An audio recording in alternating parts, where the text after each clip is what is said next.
Olá, seja muito bem-vindo ao Hashtag Observatório, o podcast do Observatório da Qualidade no Audiovisual. Eu sou Matheus Tavares e vou conduzir esse papo.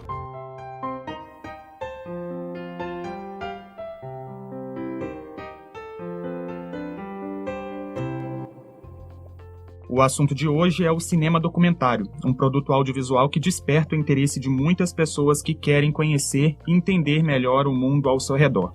Através do trabalho dos documentaristas, podemos acessar lugares e comunidades distantes, histórias variadas, diferentes realidades e modos de vida. Ao contrário do telejornalismo, o documentário normalmente consegue nos apresentar uma versão mais profunda dos fatos, por dedicar mais tempo na produção e ter uma escuta maior dos entrevistados. Como diz o especialista francês Jean-Louis Comolli, o documentário é um cinema que investe na potência dos afetos e na duração da fala.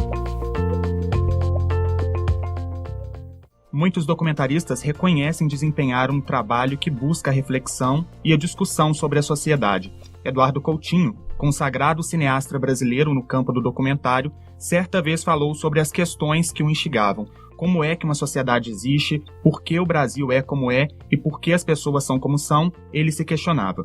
E assim como ele, muitos outros documentaristas assumem escolher temas que buscam responder suas inquietações sobre a realidade. Mas afinal, será que o que temos diante da tela é uma reprodução idêntica à realidade? E será que o documentário consegue mesmo despertar o espectador para um novo olhar? E como se encontra a produção nacional de documentários? Para tratar dessas questões, convidamos o professor da Faculdade de Comunicação da Universidade Federal de Juiz de Fora, Cristiano Rodrigues, e a professora Maria Beatriz Colucci, da Faculdade de Comunicação da Universidade Federal de Sergipe, e que está fazendo pós-doutorado no programa de pós-graduação em comunicação da UFJF. Professores, sejam muito bem-vindos ao nosso programa. Hoje o tema e os convidados garantem uma discussão muito rica, então desde já o Observatório agradece a presença de vocês aqui. Gostaria de começar pedindo para que vocês contassem um pouco para a gente sobre o que vocês pesquisam dentro do cinema documentário. Obrigada, Matheus. Obrigado ao Observatório pelo convite. Eu pesquiso documentário já há algum tempo. E no momento eu estou estudando os filmes contemporâneos em língua portuguesa, então eu estou trabalhando com produções brasileiras e portuguesas e analiso nesses filmes especificamente as obras que apresentam as narrativas de si, ou são aqueles filmes que tratam de temas próximos dos cineastas, que refletem sobre o seu universo pessoal, familiar ou profissional. E nesses filmes eu procuro investigar como é que eles sustentam essa narrativa no próprio percurso de construção do filme, como é que eles compartilham com o espectador esse processo construtivo. E são filmes que trazem assim, uma forte ideia de tentativa, de uma escrita que é exposta ao risco da mesma forma que o Comolli fala, né, que você já até citou aqui. Ao mesmo tempo, são filmes que relacionam diferentes contextos históricos, contextos sociais, que acabam por se constituírem também como uma espécie de etnografia, porque são sempre um resultado de um encontro, né, entre um e outro, que sendo reconhecido ou não. Então, são filmes que trazem uma relação, articulam 3 dimensões que são importantes. A da subjetividade é aquela que se faz e que se refaz através de uma experiência que se torna pública, que se transforma em pensamento. Eu também, como a Bia, a gente dividiu alguns percursos, né, Bia? É verdade. De Campinas, né? E eu, desde o mestrado, eu venho me debruçando sobre o cinema documentário. No mestrado, eu pesquisei a relação entre evolução tecnológica e mudança de linguagem. Como que uma nova tecnologia, por exemplo, como o som direto, a digitalização, alterou a forma de se produzir filmes, e se alterou. No doutorado, eu fiz doutorado em educação, a minha preocupação foi como que os documentários chegam na sala de aula.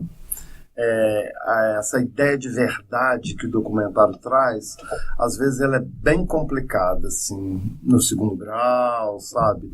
Os professores lançam mão das narrativas documental como uma verdade absoluta.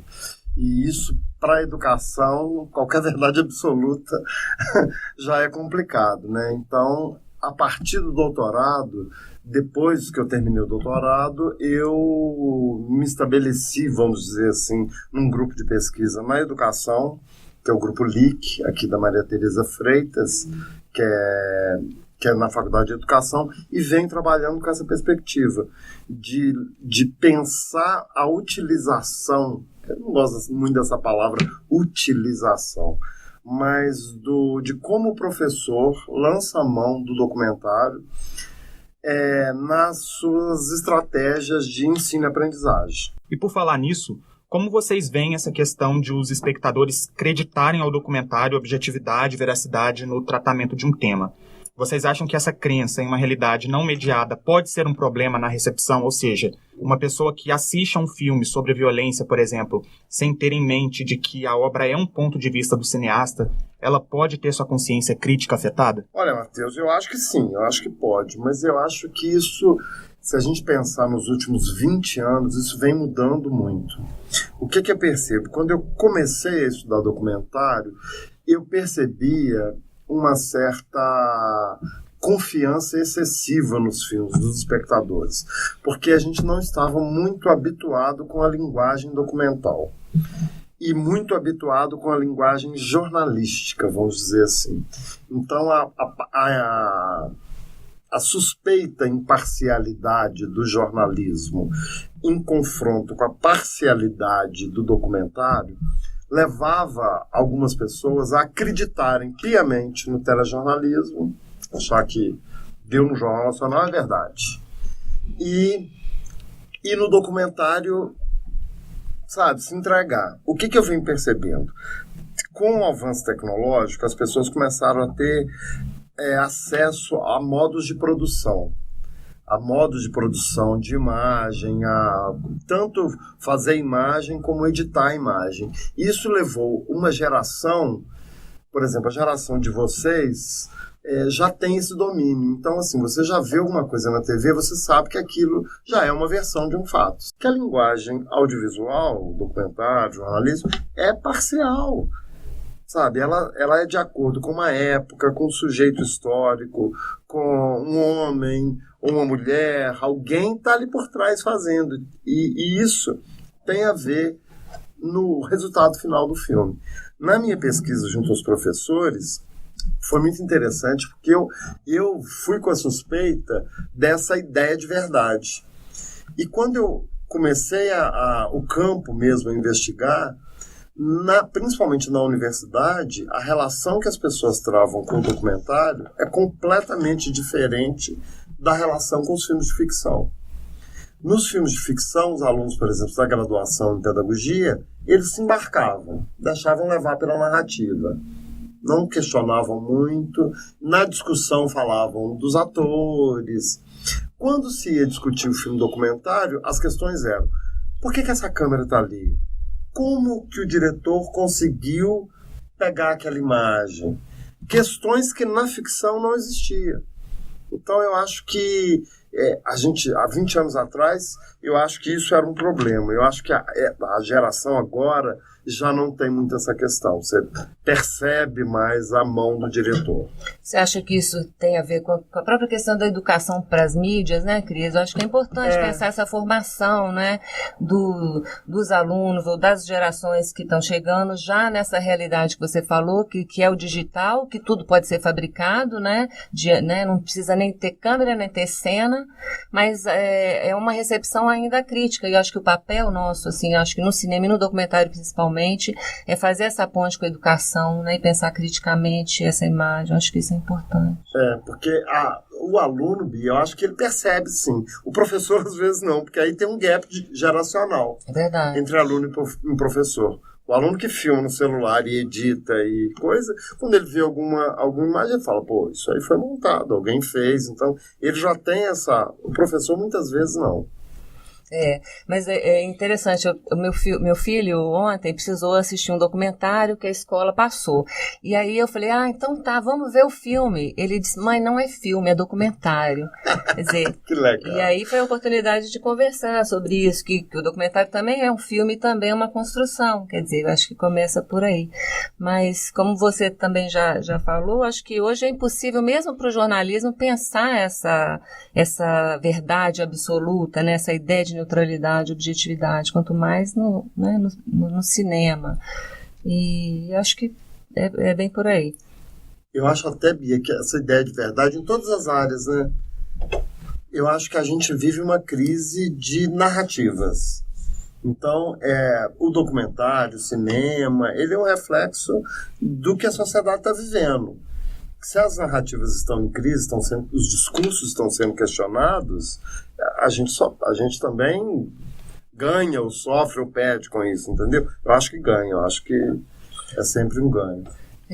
Eu lembrei de uma fala do Bill Nichols, que é um outro pesquisador do cinema, que ele fala que acho que tem a ver um pouco com essa ideia com essa crença na autenticidade, na veracidade da imagem, que o discurso documentário ele é muito próximo desses discursos de sobriedade, como a medicina, né, a política, a economia, e também a essa ideia de autenticidade, essa impressão de autenticidade que ele mostra. Então, se o espectador, por exemplo, liga a televisão no Discovery Channel, ele já imagina que vai assistir um documentário que aquilo ali tem relação com a realidade histórica, né? Então acho que ele fala isso, que a crença nessa autenticidade está tanto no filme quanto na própria mente do espectador, né? Então é bacana isso. A relação que ele trava com a obra é outra, né? Como os documentaristas podem atuar no sentido de deixar claro ao espectador de que a obra é sua versão de um fato? É complicado. Eu acho que a gente viveu também muito tempo com modelos, né, em que o cineasta se achava porta-voz, né, o representante de uma determinada categoria, ou ia falar né, sobre uma determinada classe, um determinado tema, e eu acho que isso foi mudando, né? Eu acho que hoje os cineastas, eles mal falam deles mesmos, né? Então acho que isso também já deixa claro para o espectador, de uma certa maneira, essa ideia de construção. Aí tem vários dispositivos, eu acho que também podem acentuar isso, a própria presença da câmera, a própria presença da equipe, né? Ajuda um pouco E o documentário contemporâneo é um documentário mais autorreflexivo, né? Então, que já mostra esses mecanismos de produção da ilusão, que não é tão transparente, que não deixa também tudo muito pronto, acabado, né? Ele é mais incompleto, mais fragmentado. Acho que isso acaba ajudando até essa recepção mais crítica também do produto. Eu também acho isso, assim, você mostrar o processo, né, a voz do cineasta que aparece, o microfone que aparece, a câmera que aparece, isso na entrelinha, estou dizendo para o espectador, isso é um filme, entendeu? Isso não é realidade. Isso é um discurso feito por mim, com essa equipe, com esse cara do som, com aquele ali. Então, ao desvendar esse processo, eu estou te mostrando isso. E tem uma outra coisa, isso que a Bia falou também, que eu acho que é a instauração de novos sujeitos. Porque a gente vinha, no passado, de uma classe, que eram os realizadores, os cineastas, que vinham de uma classe média abastada, vamos dizer no português claro, gente com grana, que fazia filmes sobre gente sem grana. E com a popularização, hoje você tem outras vozes surgindo, pessoas fazendo filmes de outros lugares, né? Você tem um cara, por exemplo, como o Adirley Queiroz, né, que traz do Branco Sai, Preto Fica, A Cidade é Uma Só, que chega e dá uma balançada que fala, olha, o olhar pode ser múltiplo, pode ser outro, eu olho de outro lugar, eu não olho daqui, eu não construo um discurso sobre um sujeito distante de mim, eu construo discurso sobre o meu amigo, meu pai, meu tio, meu vizinho, o menino da minha rua. Pessoas próximas. Próximas. E sujeitos pertencentes a uma mesma lugar de discurso mesmo. Então eu acho que isso também altera muito e mostra pra gente que... embora o próprio Adirley, ele não gosta dessa coisa de se sentir, né, porta-voz, né, representar alguma coisa. Agora eu concordo, o discurso dele, ou a construção dos filmes é bem próxima do que a gente está discutindo aqui, né, de cineastas que estão fazendo filmes a partir da sua realidade, das suas vivências, das suas referências, né, e acaba sendo, embora ele não queira tomar esse papel, né, assumir essa responsabilidade, acaba sendo, né. Bom, essa é uma questão que merece ser bastante discutida, mas como nosso tempo é curto, vamos falar um pouco sobre documentário nacional, que ganhou força há quase 70 anos atrás, a partir da década de 1950, período conhecido como Cinema Novo. Hoje temos acompanhado um grande crescimento no número de produções, proporcionado pela evolução tecnológica que facilitou o acesso e o uso dos aparelhos de filmagem. De acordo com o levantamento feito pelo jornal O Globo em 1995, ano que marcou a retomada do cinema nacional, a produção de documentários correspondia a 26% do total de filmes realizados. Já em 2009, quase 50% dos filmes que estrearam foram documentários. Só que aconteceu algo curioso nesse período. A taxa de espectadores de documentários permaneceu a mesma, cerca de 2,5% do total da população. Nesse sentido, essa taxa vocês acreditam que é atribuída ao pouco interesse por documentários ou a uma questão cultural que precisa ser modificada? Olha, não sei te dizer. Sinceramente, não sei te dizer. Eu acho que teve um boom, né? Um boom na academia, nos estudos, os festivais de documentário e a produção também. Eu vejo assim, eu vejo pelos alunos, os novos realizadores, fazer documentário é mais instigante num certo momento de vida do aluno. Porque eu acho que o padrão que a gente tem de ficção é da Vênus platinada, sabe? Igual os americanos têm essa coisa de Hollywood na cabeça, de filmes super produzidos, a gente tem no Brasil um fantasma da ficção que é a Rede Globo. Então qualquer coisa que você vai fazer de ficção, você já pensa num padrão de direção de arte, de iluminação, que às vezes na faculdade é quase impossível de você alcançar. Né? Então, assim, os alunos acham que é, entre aspas, mais fácil fazer documentário. Mal sabe eles onde eles estão se metendo. Porque se é fácil economicamente, talvez se não tem muita grana na produção, o envolvimento pessoal ele é muito maior. Eu costumo dizer assim que eu vejo muito isso no aluno. Assim, quando você vai documentar alguma coisa, por exemplo, você vai fazer um documentário sobre prostituição. Você documenta muito mais o seu olhar sobre a prostituição do que a prostituição. E aí, o aluno de graduação ele leva um susto ao se expor. Ao fazer um filme de ficção, eu acho que ele não se expõe tanto. Quando ele faz um filme documental, ele se expõe de um jeito que muitas vezes ele não está preparado para essa exposição. Então ele se assusta com a forma que o outro o vê no filme que ele fez. Né? E por que eu estou falando isso? Não sei. Mas como você perguntou que a coisa diminuiu de público, eu acho que a gente veio de um boom. Né? Por isso que eu estava falando isso, de realização, de festival, os canais a cabo comprando muito filme. Então assim, você tinha onde desaguar essa produção. E eu não sei por que isso reduziu.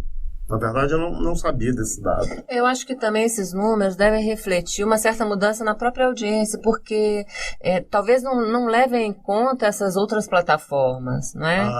Sim. Então, porque eu acredito que o interesse no documentário tem sido crescente. Só que ele não passa mais só nas salas de cinema. E, aliás, hoje, né, o espectador do cinema, eu acho que está diminuindo, porque, inclusive, fica um programa caro, oneroso, né? Você não consegue mais levar a família ao cinema com tanta frequência. Então, talvez essa estagnação dos números, ou essa diminuição dos números, reflita um pouco também que essa audiência está indo para outras plataformas que não estão sendo computadas, né? Exatamente. Agora, eu também acredito que o documentário ele vai ser sempre periférico em relação ao cinema de ficção, né? Então, esse número que você falou aí, de 2009, acho que ele reflete também um momento em que as políticas públicas avançaram muito, né? No apoio à cultura, com os editais de fomento. Então, a gente teve um bom momento que favoreceu esse boom, né? E infelizmente, a gente não sabe como vai ficar isso daqui para frente. Então, esse momento de 2009, do meio a meio, acho que reflete muito isso. Agora ele fica na faixa, pelo que eu tenho visto, esses números ficam na faixa entre 60% de ficção, 40% na produção, né? Agora, em relação à audiência, também eu não sei precisar. Em relação a esse assunto, nós conversamos com a Alicia Brancher, do portal Curta Doc, que falou do novo projeto realizado por eles junto às escolas brasileiras. O Curtadoc é um projeto desenvolvido e criado pela Contraponto, que é uma produtora audiovisual de Santa Catarina. Ele surgiu como um programa de TV, uma série de TV no Sesc TV de exibição e discussão de documentários curta-metragem, em 2009. E ele também se transformou num portal de documentários na internet. O projeto Educadoc, financiado pela Lei Rouanet, traz uma coletânea de 20 documentários que objetivam estimular o pensamento crítico dos alunos acerca de 4 eixos temáticos: direitos humanos, arte, literatura, política e memória e diversidade brasileira. E, além da coletânea, um material de apoio para o professor também acompanha os documentários. Cada documentário na coleção, que são 2 DVDs, né? Esses 20 documentários estão em 2 DVDs, e cada documentário tem acompanhado um texto, né? Num caderno pedagógico, um caderno para o professor, e um texto com atividades para o professor desenvolver em sala de aula, sugestão de atividades, sugestão de aprofundamento de temas transversais ou daquela temática que o documentário trata, né? Então, é uma forma do professor ter um material completo, porque ele tem o documentário no DVD e um texto que o auxilia a utilizar esse documentário em sala de aula. E você, educador ou pesquisador que quer trabalhar com a coleção, basta entrar em contato pelo e-mail curtadoc@contraponto.tv. Repetindo, curtadoc@contraponto.tv. E sobre o documentário nacional, quais são os temas mais tratados na atualidade, hein? Sabemos que a década de 60 foi marcada pelo que o crítico francês Jean-Claude Bernardet chamou de documentário sociológico, que buscava trabalhar com categorias como o trabalhador, o nordestino, o pobre. Já nas décadas de 90 e início dos anos 2000, tivemos uma série de filmes que, na visão de Fernão Ramos, exploraram a criminalidade e o miserabilismo. E no momento atual, o que vem sendo abordado? Bom, eu acho que hoje a gente tem uma produção muito heterogênea, muito diversificada. Não sei se dá para pensar assim, temas mais fechados, mas eu penso nos ensaios fílmicos, por exemplo, nisso que a gente já está conversando, que o Cris também falou, né? Hoje são com o meio digital é mais fácil as pessoas estarem produzindo, então a gente tem filmes potentes assim das periferias, né? Que tem conseguido chegar. O Vídeo nas Aldeias eu destaco, acho que são filmes também que vão dentro desse mesmo sentido, né, de que são os próprios indígenas que estão pegando a câmera e filmando. Então, são filmes que têm uma potência, assim, eu acho, política forte. E os ensaios, eles também têm essa coisa do falar de si, como, né, a minha própria pesquisa, do falar sobre a busca do pai, às vezes do avô, das pessoas próximas. Agora, eu queria destacar uma coisa que eu acho importante, que a maioria ainda, uma grande maioria dos documentários brasileiros, eles continuam sendo produzidos por essa elite, por essa classe abastada, e dos filhos de artistas, de intelectuais, do Rio e de São Paulo principalmente. É quase 90% da produção vem daí. Então, onde estão essas outras histórias, né? A gente vê Pernambuco chegando, Minas também um pouco, Brasília com a Dirley, né? Mas onde estão as outras histórias? A gente tem um país imenso, né? E essas histórias precisam chegar, mas precisamos ter garantia de produção, né? Para as produtoras menores também. Acho que o nosso papel também dentro das universidades é um pouco esse, de estimular os alunos, né? A estarem produzindo e olhando para essas outras histórias. Eu concordo bem com isso que a Bia falou, viu? Eu acho que ainda temos uma supremacia de uma elite intelectual na produção.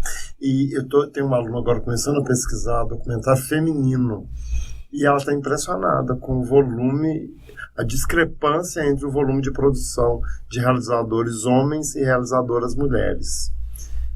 E ela está começando a pesquisa, né? Pesquisa de TCC, mas o que incomoda é que a ideia dela era o que as mulheres documentam. E entre o que as mulheres documentam, tem muita coisa que ainda é do ponto de vista masculino, que ela não esperava. Ela achava que as mulheres iam documentar, né, coisas...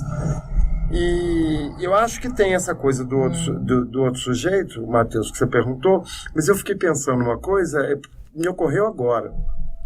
o que tem nessa produção contemporânea, assim como o Bernadette falou lá desse sujeito sociológico, depois o Fernão fala de crime. Eu percebo, e é muito instintivo isso que eu vou falar, uma relação que tem a ver com a pesquisa da Bia, mas é uma relação de filmes experiência. Eu acho que os realizadores estão preocupados com as experiências deles no contato com o mundo, sabe? Então eu vejo muito novos realizadores menos preocupados com o sujeito a ser documentado, mas mais preocupado com a sua experiência em relação àquele sujeito, sabe? Documentando essa experiência. Para o processo de construção, né? Essa ideia de pensar o percurso e como isso afeta, né, depois o resultado. Exatamente. É mais a produção em si do que o produto. Do que o produto, exatamente. Pensando assim, como que está me afetando como sujeito realizador esse processo. E como isso é importante no resultado final do filme. Bom, gente, queria agradecer muito a participação de vocês e, claro, antes de encerrar o programa, pedir para que indiquem para a gente alguns títulos de documentários brasileiros que valem a pena assistir. Que vocês nos recomendam? Agora eu acho que eu lembrei bem desses híbridos que a gente está falando, que são filmes focados na experiência, e Minas está arrebentando, né? O pessoal da periferia de Contagem, tem A Vizinhança do Tigre, que é um documentário do Afonso Cho, que eu acho que foi bem marcante. Ele acho que ganhou Tiradentes, né? E ganhou vários prêmios, e trabalha exatamente isso, esse processo, quer dizer, a periferia de Contagem, que o cineasta saiu de lá, e a forma de fazer o filme é compartilhada. Então tem um coletivo ali pensando, é uma equipe menor. Tem agora um outro da Juliana Antunes, chama Baronesa, que ganhou o festival o Índio Lisboa agora, e que o show é produtor, que é bem esse pessoal que está despontando, inclusive saindo das universidades, né, fazendo documentários premiados. E eu acho que a obra do Adirley também, né, A Cidade é uma Só, O Branco Sai, Preto Fica, o Era Uma Vez Brasília, é uma trilogia importante também. Eu acho que isso que a Bia falou é muito legal, porque dá de ouvir essas outras vozes que estão aparecendo. Acho muito legal.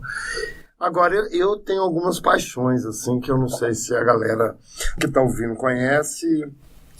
Eu gosto muito de Santiago, do João Moreira. É um filme, assim, de cabeceira, que me aciona, me incomoda, me encanta. E eu gosto bem de filme de personagem. Então, o Santiago virou o Santiago personagem.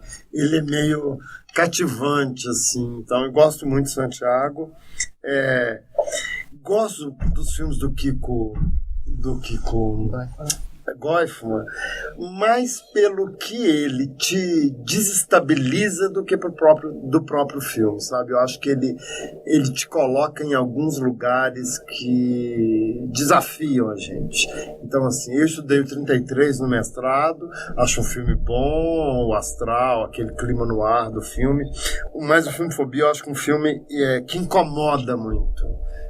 Eu lembro que na sessão de Tiradentes tinha gente que xingava, falava, porra, mas isso não é documentário, esse cara é louco, e gente que morria de rir, achava tudo uma comédia, gente que ficava super incomodado com o filme. Então, a sensação que eu tive cara, esse filme pode ser bom ou ruim, mas o que ele provocou aqui nessa plateia, pra mim, já deu, sabe? Já foi potente, já foi interessante.